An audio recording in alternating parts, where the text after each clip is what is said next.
What's up everybody? The cathode array tube. Relegated to damn that's obsolete status nowadays, I still have a soft spot for those bulbous glass screens. CRTs actually continue to have advantages over modern TVs in terms of input lag, at least as far as retro games go. So when I was offered a free one for my retro dabblings, how could I refuse? Now don't get me wrong, I'm not the kind of person who would ever complain about free shit, but this thing is fucking garbage. So let's start where I started with some good old Mario 64.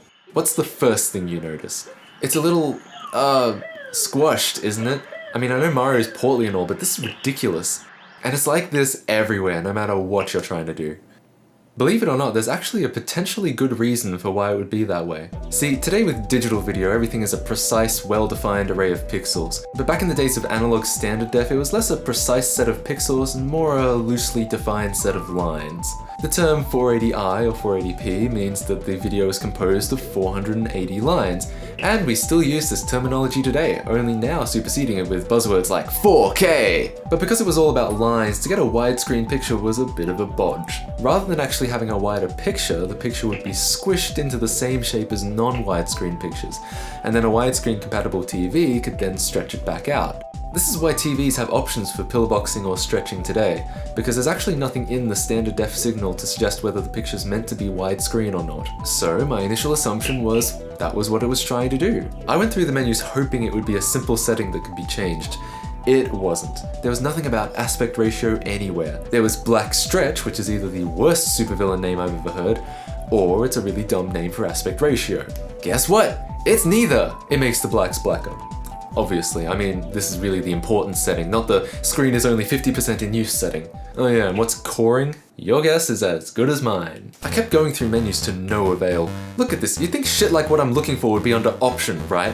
But instead, this one's the most incomprehensible of them all. What's this, a fucking calendar for no reason? You can't set any dates or reminders, it's literally just look at a calendar. A biology clock. I don't even know what the fuck this is. I feel like it's telling me when I'm gonna die. Okay, so it's actually some theory that various abilities in a person go up and down like a sine wave. Represented here by wit, vein, and thew. Yeah, that'd be great if I was fucking superstitious. What is this doing on my TV? Lottery, it's actually just a random number generator. Ah, there we go. That's what we're here for, right? Game! What kind of game? Well, you don't remember the hit arcade classic Game 1? I can't believe this is fucking happening.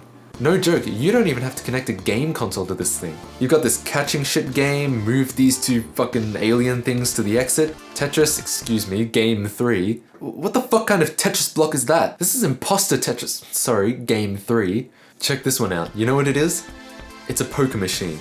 You press the recall button, which I discovered through pure trial and error was this one. You try and get at least two the same and you get some donuts. I think. To tell you the truth, I never figured out how to win at this. Sometimes you get donuts and sometimes you don't. Okay, I guess I did something good that time. Okay, seriously, what the hell is this? None of the buttons do anything and I don't even know what the fuck I'm looking at. At least the last two were gracious enough to give me instructions, but here? Oh, that one again. So this one relies on pure luck. Always a good sign in a video game. You press the magic button and RNG determines whether the hamburger alien moves forward or backward. Yes, I know it's meant to be a car, but it isn't. As soon as one reaches the end, they win, and everyone starts over. Fucking great. This is the kind of game you play when you have no friends. I guess you're supposed to pass the remote around, but why don't you just plug in a real fucking game? This blows my mind. How much shit do they want to pack into this thing?